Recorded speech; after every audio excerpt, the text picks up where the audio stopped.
Good evening, everyone, and welcome to the Brian Crombie Radio Hour on Saga 960. It's a real pleasure and honor of mine tonight to interview Joe Mimram, who is, a Canadian businessman and fashionista of incredible acclaim. What is it? Alfred Sung, Club Monaco. Joe Fresh.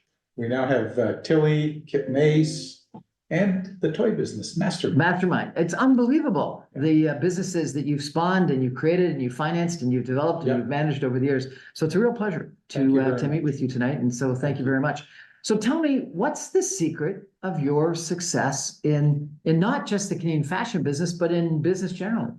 Yeah, you know what? It harkens back to my very early days. I never like to admit this, and I always do.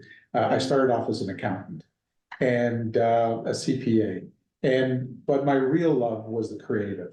And I went to university and I got my Bachelor of Arts, and I took Japanese cinema, and I took humanities, and I took sociology. Japanese cinema and accounting. Just fine arts. But I realized I better take something that's going to help me out in business, because I also love being an entrepreneur. I opened a gallery, art gallery, when I was 18 years old. My brother and I started a little student discount card when we were 14. He was 16, I was 14. So there was always this entrepreneurial blood in me. There was always this desire to be creative in the arts. And so I went on and I got my CA. And then as soon as I got that degree, I went to the partner's office and I said, I'm going into the fashion business, because that was the one business that could really meld the two, where it was really a fusion of art and finance, art and commerce. And it just captivated me, because I loved fashion. I was also, I was a young boy. I grew up with my mother sewing in the background. She was a couturier. We were a family that came from Morocco. And when we were here, she made dresses at night for private clients. She worked for Simpson's as a seamstress. And so in the background was always a sewing machine, always fabrics for me to touch and look at. And she actually made my clothes for me. And so I always had this in me. And so when my brother and mother, they went into business, I got my CA. They were in business 6 months. I said, I'm going to join you guys. We hooked up, and we had a small little sewing machine shop right here on Richmond Street. And it was on the third floor, a little space of 2,000 square feet. And we went from there, and I realized very early on that if you weren't a brand and you didn't have that kind of brand awareness, you weren't going to be successful. So we went down to New York, my brother and I. We did what all Canadians did. We went down to get a brand, because that's what we were. Canada essentially was a satellite office for brands from all over the world. Nobody created. I mean, if you think back, was there a great Canadian brand, apparel brand, that came out of the 60s, 70s out of Canada? You couldn't think of one. Roots? Was that 70s, 80s? That was more 80s, because it was towards the end of the 70s. So you think about that and you say to yourself, well, we'll do what everybody else does. Everybody was bringing up brands like Anne Klein, Calvin Klein. They were doing Pierre Cardin. So we went to see Oscar de la Renta. And, we were young guys. We said, look, we're going to make dresses. We're going to do it under the Oscar de la Renta. Give us the license. Sure enough, they were interested in working with us. And on the way back, we're talking about it, we're thinking about it, we're saying, well, why are we going to pay them a royalty? Why don't we create our own brand, and then we can collect the royalty? And sure enough, that's what we did. We created our own brand. I hired a designer. I said, we're going to make you famous. She worked for us for about 3 months. After that, she goes, I'm leaving. I got a better offer. I said, why are you leaving? We're going to make you famous. And Did you become famous? I don't even remember her name. No. Which was the horrible thing. And so I had a list of designers, called Alfred. I said, Alfred, come down, you'll meet us. We're going to make you famous. He goes, well, I don't know, working on the Avenue. I said, we're not on the Avenue. We're actually on King Street. I think you're going to find us to be a little different. Came down, he met, we hired him as a designer. And within 3 years, he made the cover of Maclean's magazine as the king of Canadian The fashion king of Canadian fashion within 3 years. within 3 years. What was it? And- What was the key there? The key there was really the combination of the kind of quality product that we made. Yeah. We ended up making the state-of-the-art factory right here at King and Bathurst, believe it or not far from here. We allowed him to design the product. Alfred was a very, very good designer. And my brother really took on the heavy job of the marketing and sales side. And Vogue magazine, we went into the US, we hit all the major department stores, we put a collection together. We did, we had a beautiful showroom in New York. We did all the things that you would do to make a brand a brand. And we lived to it. And so we, he hit the cover, and then I said to my brother, we should license the brand. We're ready to license it. We signed a fragrance license agreement. At the time, it was a 50-year license agreement. I thought to myself, 50 years, holy moly, right? That license is still in existence today. And it showed the power of building a brand and what you could do with a brand. And so we licensed it for myriad of different products, from wedding dresses to Girl Scouts to Dominion Textiles had home line. Similar royalty to what Oscar Durante was going to charge you? Yes, exactly. Okay, good. And so that was really the big turning point, was this idea of building a brand. And then I was in Japan, loved the Japanese. I was traveling at that time, saw the Japanese culture, their love of product, and came back and was looking for a white shirt, because there was these beautiful white shirts that they had in Japan. And so I thought, well, I need a white shirt. I'm going to go and look for a beautiful 100% cotton white shirt in Toronto. Couldn't find one. And that's how Club Monaco was born. I came back, took a Skunkworks team from the Alfred Sun team, and said, guys, we're gonna start a different concept. It's going to be called Club Monaco.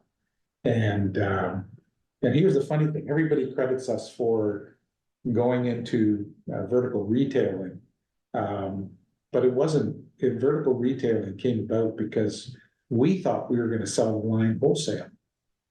And so we built this line. We went around, because we had all these contacts, the Bay and Simpsons and Eaton's and Macy's and everybody else. They looked at the line and they said, we don't get it, right? They didn't understand the line. They didn't understand it, because we wanted it as one floor. We wanted unisex. We wanted men and women to come together. It was very similar styling at the time. So we don't get it. The problem was, I had ordered all the goods. The goods were coming. You'd sell them. And we couldn't sell it wholesale. And so, they talk about tech entrepreneurs pivoting. In those days, that was a major pivot. So what we did was we had to open up, not one store, we had to open up a bunch of stores, because I had ordered goods. I had to hit my minimums. We ordered the goods, but we did an amazing job blanketing the city in terms of marketing. And here and in Edmonton, we went into West Edmonton Mall. We went into 2 stores here in Toronto, and we opened up, and thank God that we had lineups from the very first day we opened. Why do you think? I think it was so fresh, it's so new, and this whole idea of a vertical brand that did everything from footwear to apparel to, we had a watch, we had jewelry, we had everything. We did it in a size store. It was a 5,000 square foot size. At that time, that was big, because a lot of specialty stores at that time, the typical sort of multi-branded fashion store, it's 2,000 square feet. So that, coupled with the marketing, and coupled with the integrity of the product, because we were manufacturers at heart, the fabrics that we used, the make that we had, the fit, everything was like an amazing value for what we were offering. It was very different, though, strategy than Alfred Sun, right? So one was built completely. around an individual designer, was, Completely. I think, very high end. Yes, just completely just different. females.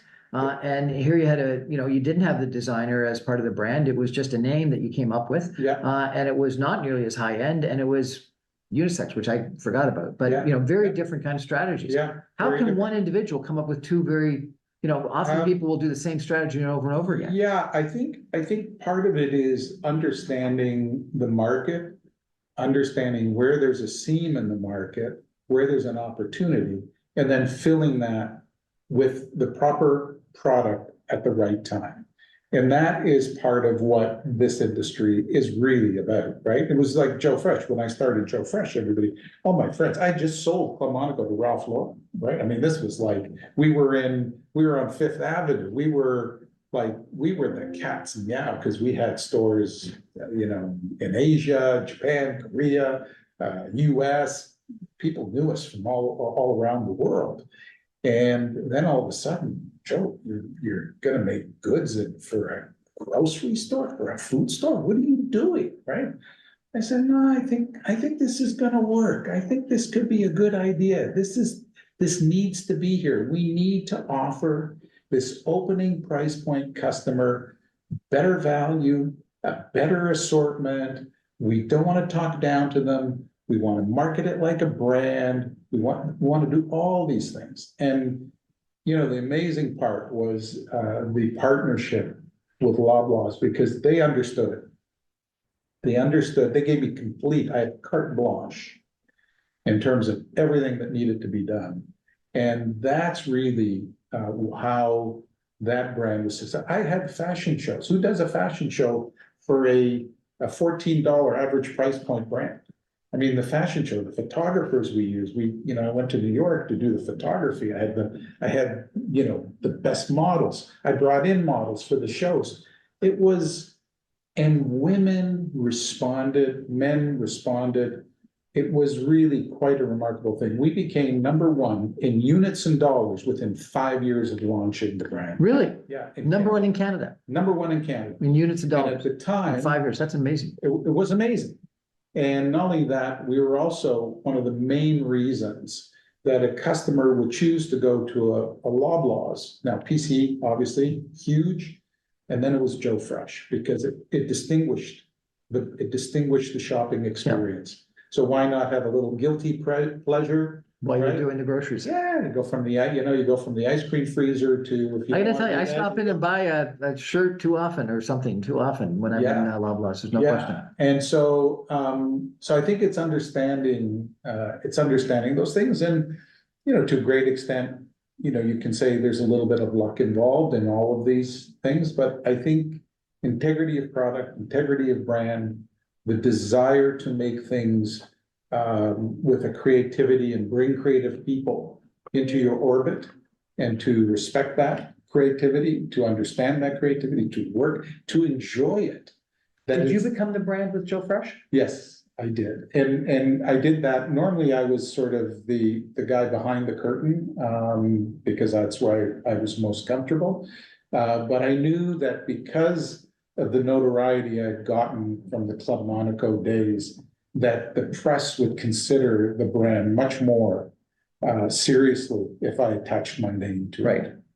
And in fact, that's what happened, right? What an incredible success story and interesting. And so Club Monaco is now owned by Ralph Lauren. Yes, and Alfred Sung?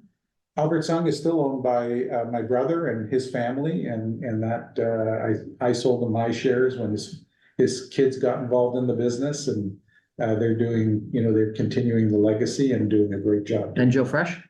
And Joe Fresh, Loblaws now owns the whole 100% of it. 100%. They're doing great with it, and it's great to see the brand continue to evolve.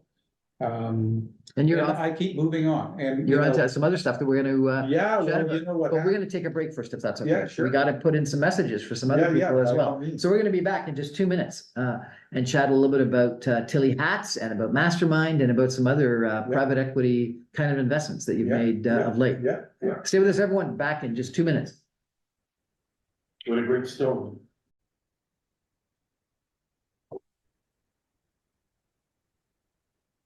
Welcome back, everyone, to the Brian Crombie Radio Hour on Saga 960. What an incredible opportunity for me to meet, and you to meet, Joe Mimram, who, as we have been talking, is a fashion icon, a business inspiration in Canada with Joe Fresh and Club Monaco and Alfred Sung, and what an incredible success story. What are you on to? What came next after Joe Fresh? So after that, retirement really wasn't a great idea for me. So I decided to challenge myself, and I did Dragon's Den for 3 seasons, and really enjoyed it. Right. That was a great experience. Did a little bit of public speaking. Didn't enjoy that as much. That was much harder. And then also got involved with a venture capital group, Gibraltar and Company. I partnered with Cam DePrada, who was from National Bank, and he started Gibraltar and Company and asked me to join him as a partner. And from there, we made a bunch of different investments and found that a little bit too passive, and started to take on other projects. Was Dragon's Den fun? Dragon's Den was a blast. Really? Yeah, lots of work. Is it real investing, or is it just theater? No, it is real, and I mean, it's not as real as it can be, because that would make it more boring, quite honestly. We have no idea what's coming on a given day. It's you film for 20 consecutive days. You get a day or two break, but it's 20 very heavy days. You see 10 pitches a day. And then you're competing with your fellow dragons for deals where normally in a free market situation, you wouldn't be competing to that extent. No, I think that you're almost always competing. Well, you are, but in a sense, people were competing for airtime as opposed to for the deal itself, right? And so, there's a little bit more theater involved than there is, I would say, good business practice. But I'll tell you, it was a wonderful experience. CBC, wonderful group of producers. But what really struck me through the experience was how much I related to all of the entrepreneurs that came. I felt empathy for them. The problem with that is then you want to invest in them all. Well, not so much that, because you do have to be somewhat careful, but it kind of reminds you of what you went through as you grew your business. It all of a sudden, so many flashbacks of the risks you take as an entrepreneur and the hopes you have as an entrepreneur. And when you see people putting so much of their lives into an idea, some of them not well-founded. Yeah. And you see it very clearly, having more experience than they do. But yet, on one hand, you don't want to dash their hopes. On the other, you want to give tough love. You want to tell people, hey, stop doing this, because you're just going to continue to lose money. Yeah. And the stories, the stories are amazing. And any big wins that came out of that for you? Well, not so much financially, but what did come out was that other people would approach us. Outside of Dragon's Den. Outside of Dragon's Den, right? Because all of a sudden now, the fact that you're in the market is no problem. Well, yeah, you go to the airport, some guy try to pitch you in the bathroom, right? It would be like it's a little bit, it becomes a little much at times, but the amount of inbound increases quite a bit, and so that part was really fun. And what you find is, we've got a very vibrant entrepreneurial spirit in Canada. You've got so many people who come to this country as immigrants and really want to, succeed and do well. And there's so many smart ones that come. And so we don't have that reputation, though. Like, I think it's right. So many people do start businesses, but yet people talk about, it's more difficult to start a business in Canada than it is the United States. If you want to grow, you got to go to the United States. If you want money, you got to go to the United States. If you want venture capital, you got to go to the United States. Why is that? Very true, because the capital market is not as fluid here in Canada. I can tell you from personal experience trying to finance fashion company. People complain about the interest rates and I say, well, hold on a second. In 1982, I was paying prime plus 10%. Prime was 18%. I was paying 28% for my That'd money. be illegal, wouldn't it? Isn't it usury laws? I'm telling you, that's what I was paying the factoring company. So, you complain about 6%, 7%. Please, like, you don't know what it is. So, and I think here also, they're much more conservative in Canada, and they're. Who is, the banks or the venture The capitalists? banks, the venture capitalists, they do want to go after businesses that are certainly in our area. When you mix art and commerce together, they don't get the art piece. They can't analyze it well enough. And in fairness, it is very hard to analyze, right? It's not as simple. So capital's not as fluid. And then entry, the market size is not there, and verticality is not in this market. In other words, in the textile industry, you don't have any fabric mills left in Canada to speak of.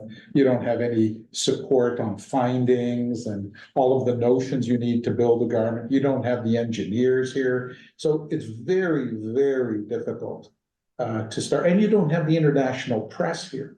So, the big beef is you could be a great designer within Canada, but then to be able to break out of Canada, that is very difficult. And is that like, there used to be a Toronto fashion show or Yeah, you fashion would, week and things But like that? Is that it still never broke through into the international press. Never. So, but if you went to New York, or if you went to Milan, or if you went to Paris, then all of a sudden you could become an international brand. So I think there's so many, and yet it's easier today, I think, because e-commerce has really torn the borders down, so that you can do business much, much easier than you've ever been able. I'm doing business now with a Chinese company that flies this massive plane over 3 times a week, filled with fashion for Canadian consumers. And they make 2 stops, one in Vancouver, one in Toronto. Yes, I know who they are. And empty out I this know who they are. massive plane. Like, it's And they're incredible. doing about 100 million a month from It's what I understand. unbelievable. Yeah, From like a standing start in, Yeah. 5-7 years ago. yeah. And they've created distribution companies out of nothing that distribute this stuff. Like, it's just, so there is an appetite for huge amounts of fashion at reasonable pricing. Well, yes. Now, they don't go through the same testing that many of the national brands will engage in. So what consumers don't understand when they buy that product is that there's no testing being done in terms of the labor and the factories and the conditions and the wages and the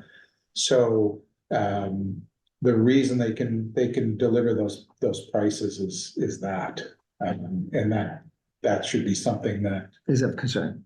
should be. So you did this, Anyway, so private I did that. investing, I did that. Dragon's Den and And private then, investing. yeah, and so Tilly's is a business that was one of our investments that I got involved in more recently during COVID. The Tilly Hat Company. Well, you bought the Tilly Hat Company. Yes, we did, and loved the brand, knew the brand obviously, because knew the brand from the 80s and watched it and understood the business. And it is a hat business that really has never sold a winter hat to speak of. It is known for its Sun hat. And it's a hat that, and then the original hat that he started with in the 80s, which was the original bucket hat, they stopped making. And the bucket hat is one of the biggest fashion trends going in terms of hats. And so saw that as an opportunity, saw that the brand itself had this, I would say, authenticity that could be built off of that. And then the other thing was that the hat became the hat of the masters. And that was also very interesting to me. And so we built a golf line around that. So we have a whole golf apparel line now. We built a complete Trek line. So all kinds of beautiful apparel that we make. And For trekking. For trekking and for, and also fashion travelers. So we say from from trail to city. And this has been a huge trend ever since COVID, this idea of clothes that are performance-based, that can take you from, from a trail to the office, that can take you, across the globe. And, you can pack with it. Many of our items are packable items, very, very lightweight. All of the fabrics have technical qualities to them. So we're very excited about this brand. We now sell it in the UK, Australia, US, Canada. How, online or do you No, stream no, through? we have also, we have about 2,000 points of distribution. Not your own stores? Not our own stores. We have one store, which is our own store, which is on Ossington, which we opened just a little while ago. It's a store that really, and the reason we chose Ossington was, Ossington is sort of one of those streets that I would say is off pitch. It's a cool street that will signal that this is no longer just your dad's hat brand. And so we want to send It's that the Queen message Street out. of a decade ago. Correct. And so we wanted to send that message out. And we're really excited about the brand. So that's in works. Is trekking like a big deal now? I'm hearing about so many Yeah. people that are either climbing Mount Kilimanjaro or doing the Camino de Santiago. It just seems like it's It is. I mean, we don't cater to the climbing. the Kilimanjaro. We want the consumer that wants to enjoy the outdoors, not conquer the outdoors. And so that's kind of our lane. And again, it's very, very, it's very specific, but again, it's based off of quality. It's based on quality. It's based on style. It's based on, color. This is different though, that you bought a brand rather than create it on your own. Yeah, because, you get to a point in your life where you have your runway is a little bit different. So you've got to be very cognizant of that. That's number one. And number two, to start up from scratch, you can do it, but it is heavier lifting. I want to play in a couple of different businesses at the same time. So we also just bought Kit and Ace. Tell me about that. Well, Kit and Ace is a brand that was started by Chip Wilson and his wife and the son, and they went on a very, very aggressive rollout. They had I think as many as 60 stores at one time. Then they pulled that back. I think they went a little too quick. They pulled that back. And then they funded the business and had a different individual running that business. And sorry, I'm not familiar with the Kit store. and Ace. What do they Kit and sell? Ace. Kit and Ace, a full men's and women's clothing store. And I would say it's geared to to a millennial customer, much more of sort of this metrosexual type of customer, very relaxed. You'll see them in coffee shops on their laptops. You'll see them. That's exactly the customer that we want, the one that's commuting to work on their bike. And it's a very specific, very technically driven customer that really wants clothes that perform, but that can go from actually, from morning all the way through to the evening. And where would you design those? Those we designed right here. Mhm. So we took over the design of the product when we bought the company. It was originally being designed out of Vancouver. So we took over the team, and we're doing the designs here. We put a completely new team on it, and we're very excited. We've just launched our new collection, and you'll find them in stores currently. And we have 6 And you stores. distribute through your own stores as well as other stores? It's only through Kit and Ace is only through our own stores. And where in the Toronto area would there be stores? Yeah, so you will find store on Queen Street, Toronto Eaton Center, and we have a store out in it's escaping me now. But just outside of Toronto. And we have a store in Vancouver, and we have a store in Calgary. So we're really excited. And do you like, main streets or do you like malls? We like both, quite honestly. Main Street is probably where it's best known. Right. But we like both, and again, very excited. We're opening more stores. We're getting a great response from the consumer. I urge you to have a look. And You gotta check it out. Maybe buy Yeah. it for my kids if I'm not Yeah. metrosexual enough. Oh, no, you to, would be, no, you'd be a good customer for us. Come on, come on. So when you do these designs, do you check them out? Do they come and show?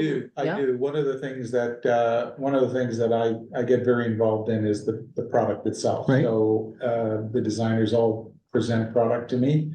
I look at all the So fabric. are you like what that Meryl Streep character on what was that movie? Which one is that? What was the Meryl Streep movie with Meryl Streep playing Sorry, the designer? Oakville's our other store. It's in Oakville. Right on Lakeshore? Yeah. right Or, there. okay, Yeah. I have to check it She out. was a book editor or magazine No, editor. she was the fashion editor of the Oh, big fashion editor, magazine yes, and the then fashion choosing editor. up. Are you talking about the Vogue editor? No, she was a fashion editor. That's who she played, Yeah. but Yeah. not. Yeah, the devil, The Devil's devil in wears Prada, Prada, the Devil's devil wears in Prada. So exactly. you're the devil and Devils wear Prada. Is that a devil? I guess. Fantastic. I guess, yeah. We're gonna have to take another break for some messages and come back in just 2 more minutes and maybe talk about Mastermind next, which I think is very different because it's a toy, it's an educational toy investment that you made, and that's a very different acquisition investment than the balance of them, but does have a good brand. At least I think so. Stay with us, everyone. Back in just 2 minutes.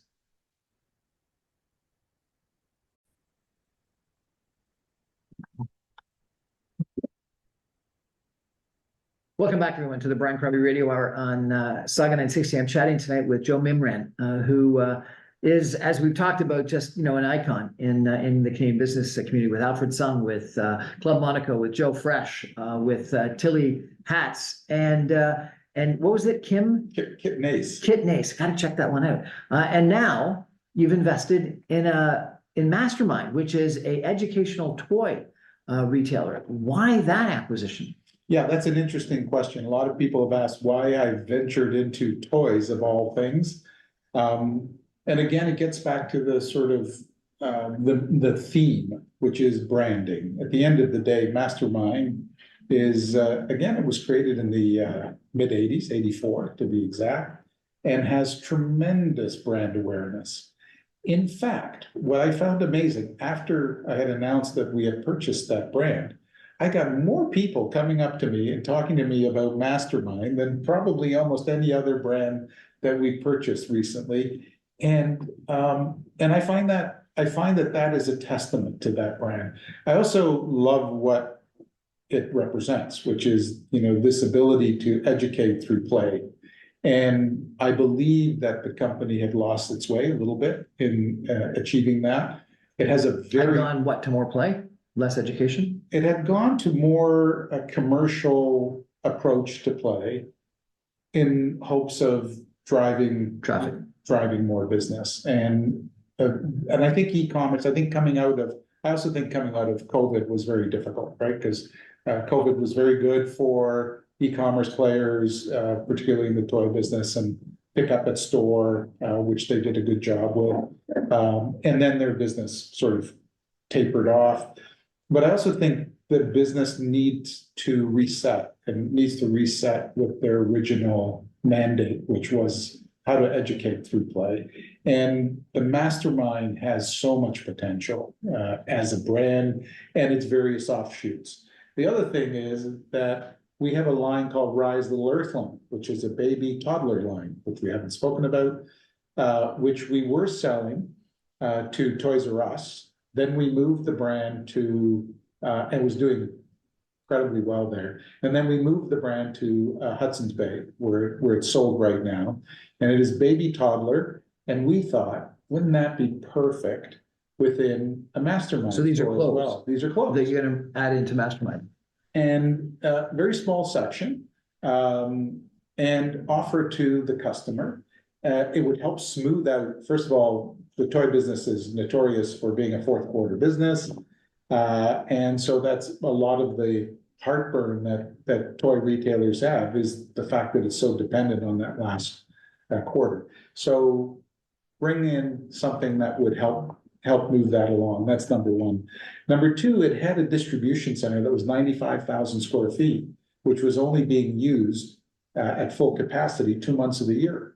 Now we have all of these other entities that we can leverage that square footage with.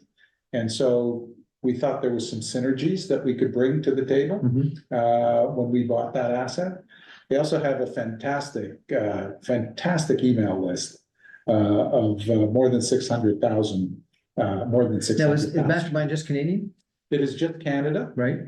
We are happy with that. We think there's lots of room. You wouldn't expand it to US. No, and we also think that that this position of being a specialty toy retailer and really, really offering services for children who want to get that little bit of extra.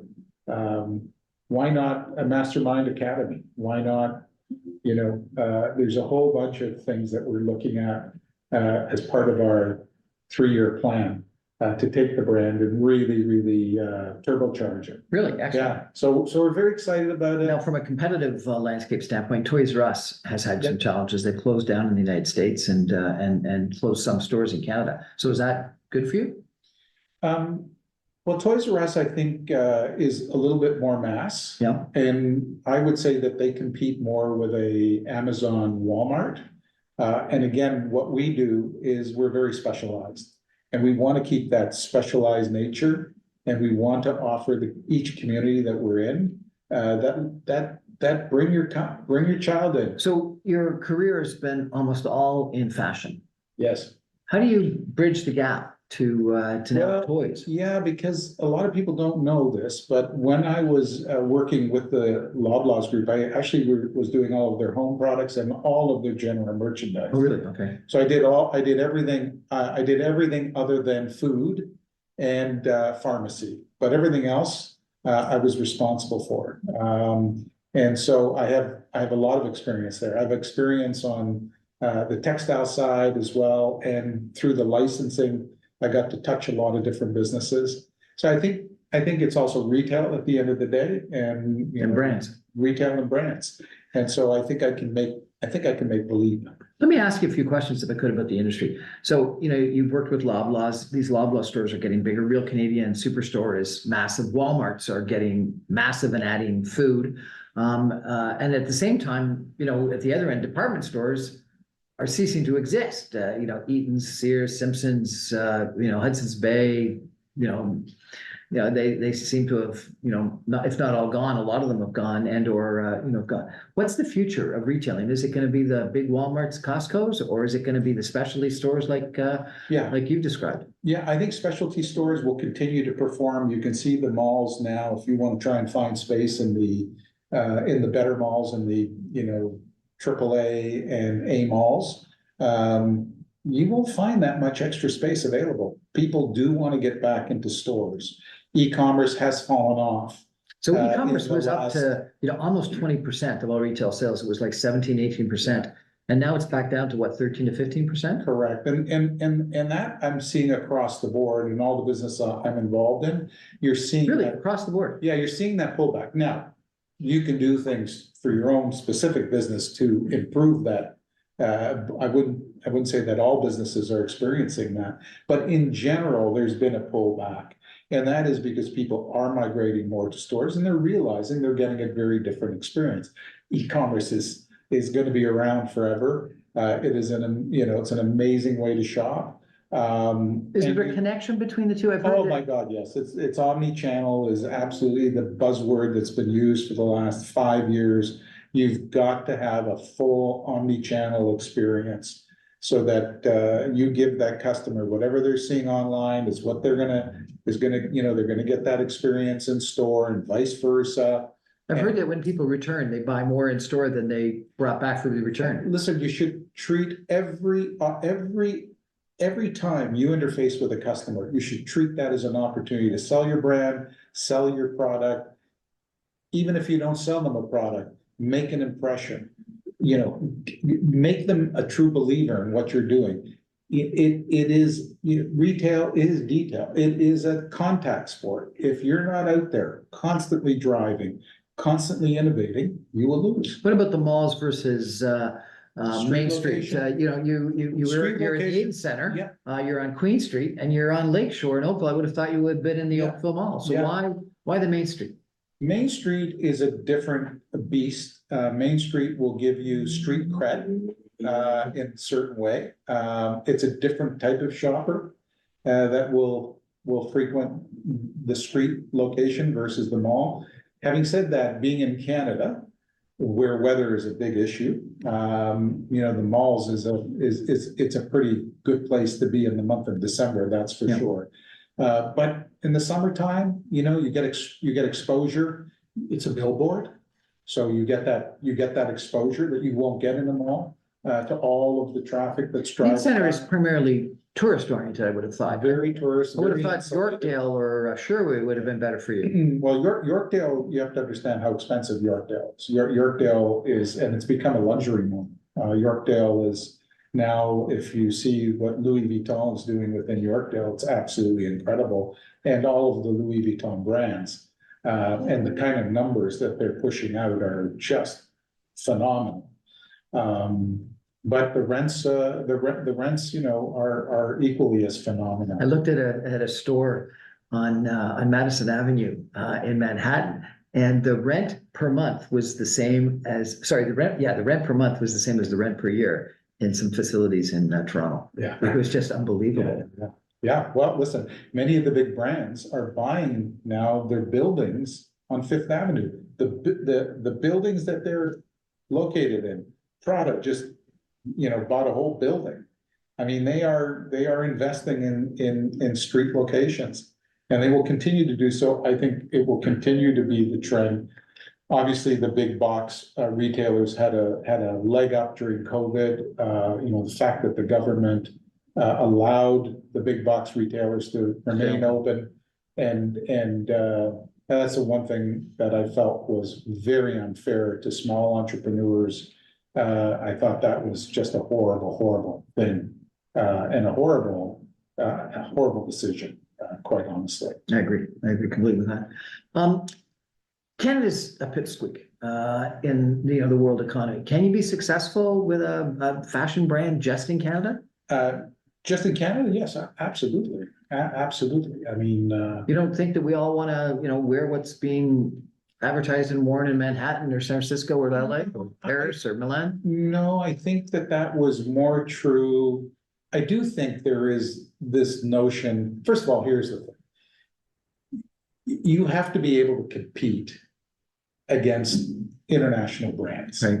So that's the bottom line. You have to be as good, whether it's in your local market or whether it's in another market, because they will eat your lunch, your breakfast, your dinner if you do not, if you don't offer them something compelling, it won't happen. But having said that, there are more Canadian brands succeeding today than there was 30 years ago. Really? So whether it's Lululemon, whether it's Canada Goose, whether it's Macaj, whether it's Moose Knuckles, whether it's of course, one of the big fashion brands, Aritzia. These are all brands that, again, are succeeding, doing very, 10, 20 very years ago, it was sort of, thought that Canadian companies couldn't be successful in the big US market. All those brands that you just mentioned have been. They have. What's changed? Are we smarter, or are we more dynamic? Are we better funded? I don't think it's that. I think that this notion of us being able to be a country that creates brands is now arrived. We can do it. We have the capabilities to do it, even if we're disadvantaged. And there is something magical about Canada. And, There's something magical about Canada. Really? For sure. What's the rest of the world. What's magical about Canada?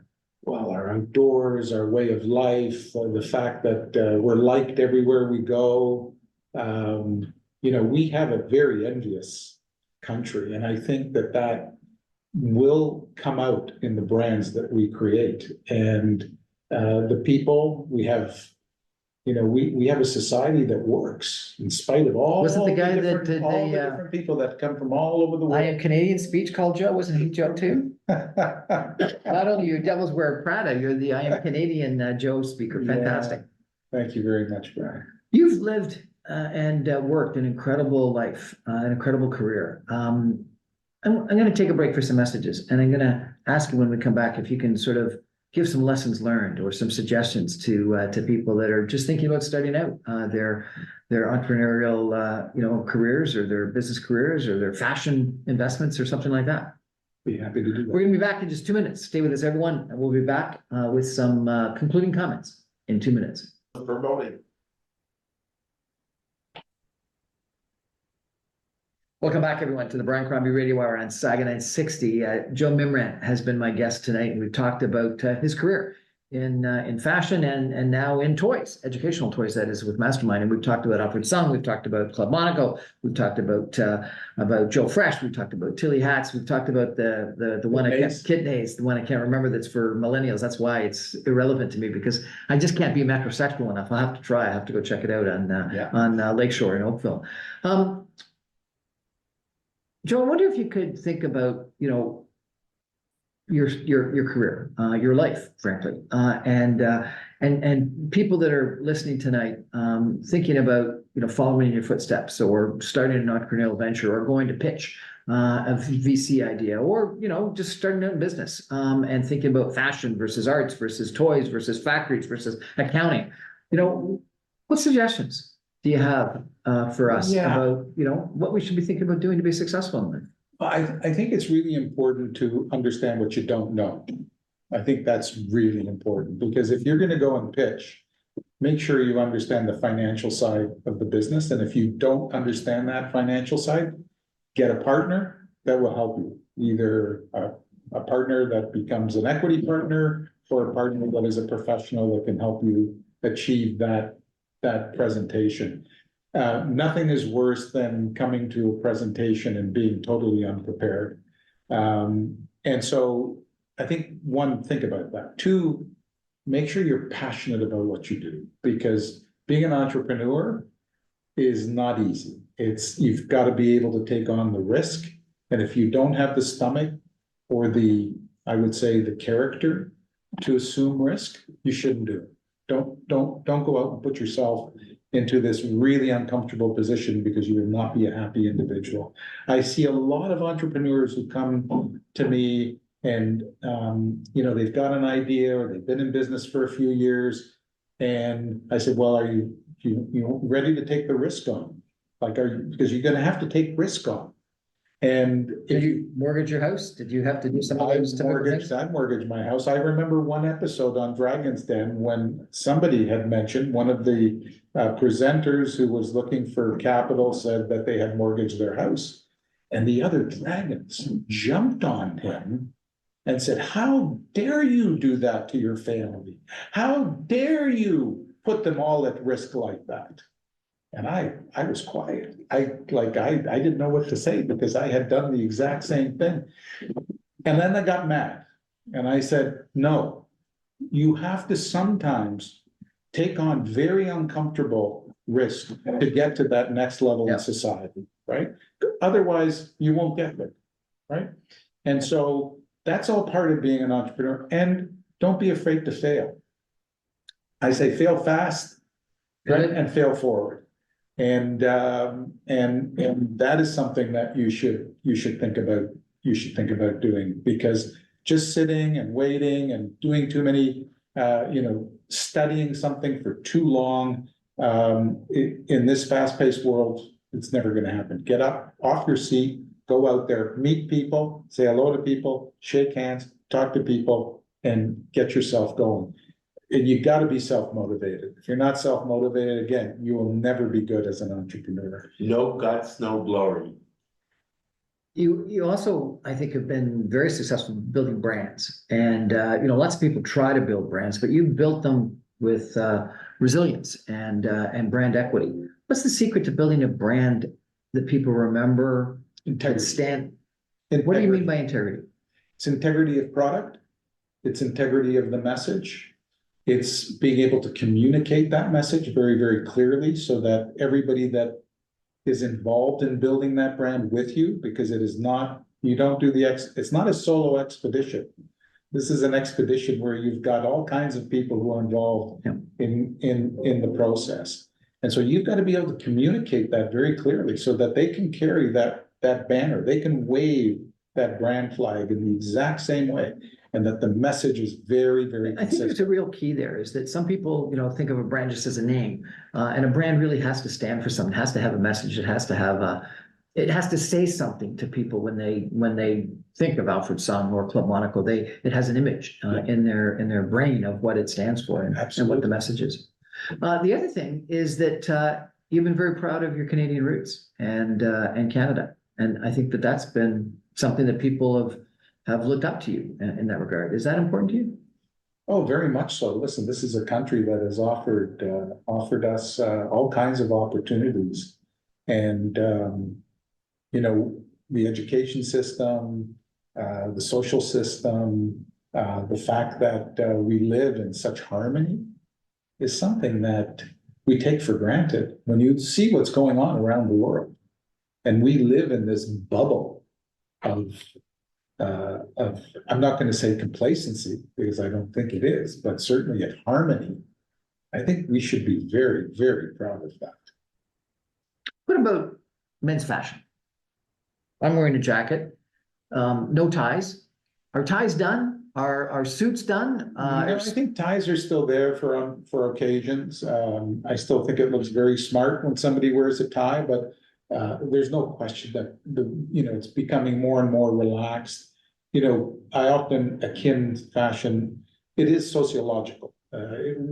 Fashion is, if you follow sociology, you'll see that it is fashion.